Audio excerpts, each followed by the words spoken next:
Assassin's bullets. This is called Flags and Cities Bound. Assassin's bullets had once more changed the course of history, inspired to great fury. Hesitating to lose hesitation is lost on me. Riverboat captain at ocean bottom black, taking care of brashness every way. Broken lens and baiting every day. Through alleys witless and wicked, drawing influence from corrosion and corruption. Headlights briefly shining treacherously. I'm not good with the language. Your language.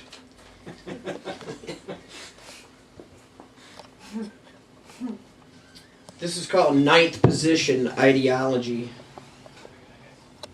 The effective course of a cure is destroy, then rebuild. But in my city didn't need renovation. Lee Circle vagabonds put their money where the drowning is. Lowercase verbs and nouns compound the contagious. Then the infection is manifested. Live like a riot, then deal with the consequences. In related news, other than the war today, the Tooth Fairy was sentenced to her demise as she was led into the wood panel courtroom, entrapped in halo and feathers, wings clipped back for her own protection, and dressed in the latest correctional regalia. The grin on her face said it all. The gavel banged down and echoed. She is shown to the gallows pole, amidst the flurry of press passes and flash bulbs and New York Post reporters. Her refuted mafia ties, multi-level gambling schemes, and low-life street dealings have left the once grateful sprite out on the ledge to dry. Dry like Death Valley is wet, before the trap door opens, before the trap chair is kicked out from underneath, before the switch is thrown. The small imp had a gleam in her one good eye. She winked and smiled, showing how bad her bicuspids had really gotten. Thank you.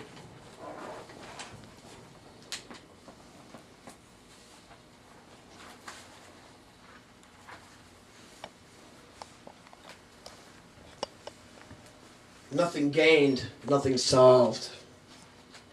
Cursed to walk the earth till that fateful day. All bad forever after. Ignorant and illegal. It began as a mindless mistake. We are the outlaws in the eyes of America. This is bad timing. This is bad timing. This is bad timing. And all about loud. The best months gone. The best months gone by. Creating a violent realism in a World War none.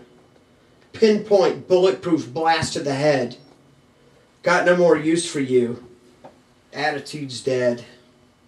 Blindfold, blind spot, defeat, defeat, defeat, defeat, defeat, defeat. Yeah. It's like, that's what I'm saying. It's like, how much time do I have here, man? Odd stacked left field. Black X marks the spot in the middle of our solar system.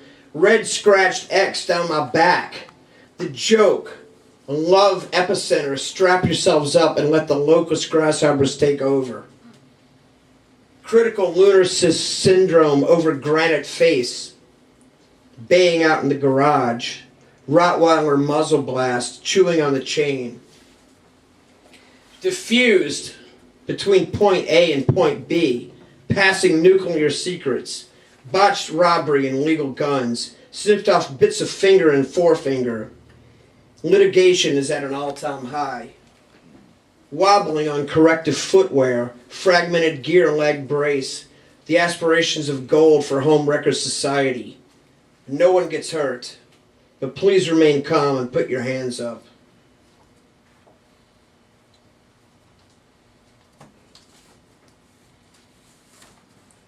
Let's just do this, man.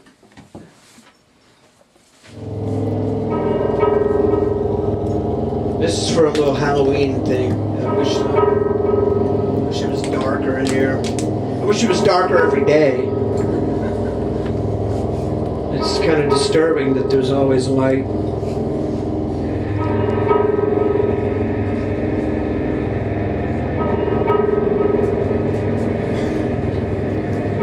It's called That's What the Obituary Said.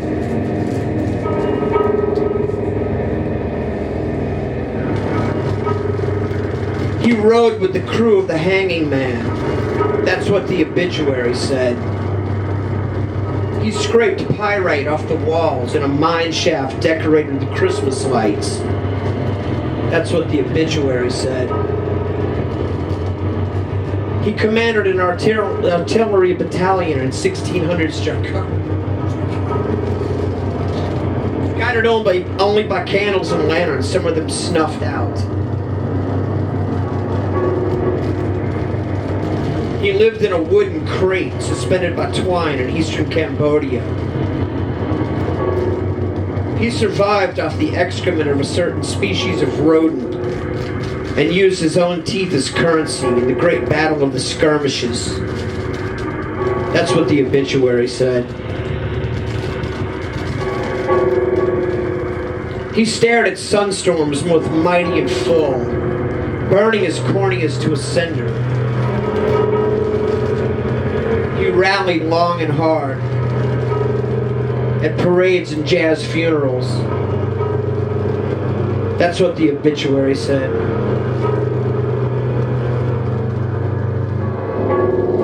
He is survived by an empty jug of fortified wine, a pure-de-lis fleur-de-lis amulet with tiny remnants of chain, and the bones of his beloved Amstaff Terrier. May what's left of him rest in peace. His first wife succumbed to a particular rare Asian asphyxiation on a warm winter's day, 563 BC, is what the obituary said. He serenaded a swarm of Afghan refugees with instruments made from the rotting carcasses of giant sea squid, lined with nickel ore, nails, and part of the stolen mandolins of Rudolf Hess and Eva Braun. That's what the obituary said. He once owned a ghost town storefront that catered to the needs of overweight Down syndrome sufferers and their next of kin, in absentia. He became a martyr in a colony of lepers by placing an SKS assault rifle in his mouth and pulling the trigger, only to walk away unscathed, but with an advanced stage of the disease. His second wife was buried in the tomb of the unknown soldier. Both wives claimed to have never met him. That's what the obituary said. His various trips to the moon were deemed failures by the American people, when career instrumentation and equipment inside the NASA space probe came up missing, only to be found later in the trunk of his 1962 Chevelle SS. His denial was adamant. His citizenship was questionable. That's what the obituary said. He swam the entire length of the Mississippi River, from St. Louis to New Orleans, only by accident. His last place of residence was known to be Lower Canal Street, next to the cemeteries, respectfully. He swore by the alcoholic and medicinal properties of wet Spanish moss, and frequenting many late-night establishments, such as barrel houses, go-go bars, and hack joints, was said to have constantly kept one or more black eyes and or split lips. He was fond of potatoes, fried or otherwise. That's what the obituary said. He is said to have lived naked among great mountain rams in the Swiss Alps, where he penned his dissertation on world wars, time travels, and wormhole theory, with a feather from a pigeon and blood from said bird. only to be heliported to a hospital in Geneva when his testicles froze to a boulder while squatting down to boil sheep meat and dried grass. He furnished his one-room flat in Pembrokeshire, Wales, with small trinkets of twisted wiring and other invaluable items of dubious degree. That's what the obituary said. Such as a ceramic statuette of Jean-Paul Sartre, sand heads in hand, and a full set of Comus and Momus doubloons.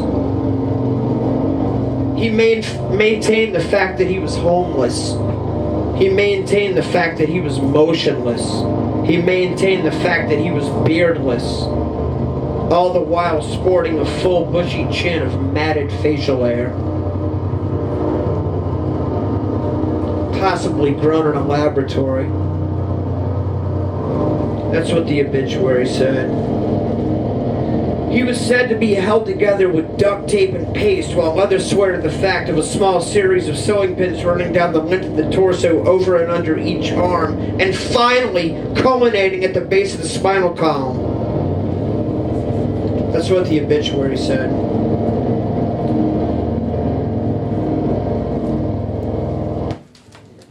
Yes, that's it. That's what the obituary said.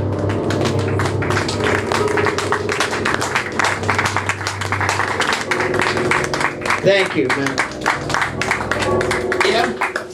I got other stuff, man. You want? There's two more. Yeah, I'm saying yeah. Okay, cool. Do whatever you want, buddy. So I don't even know what y'all care about or like. It doesn't matter to me. This is called Splintering and Realignment. All I possessed was a strange, unsolvable riddle. And possession is the most insincere method of operation. These curtains began rotting some while back. Physically and cerebrally, it's a sign. You take a fist in the Adam's apple. Knuckles naked white, contact jab to a rearview mirror. Half-empty ramblings of a kleptomaniac sorcerer. Bearing down in the gravel, preparing to wipe the moon off your best rags. It's time you realized that even a cockeyed optimist like you has blown it.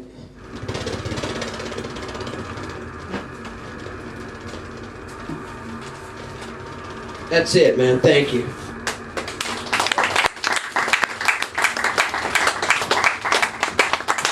Thanks. Thank you.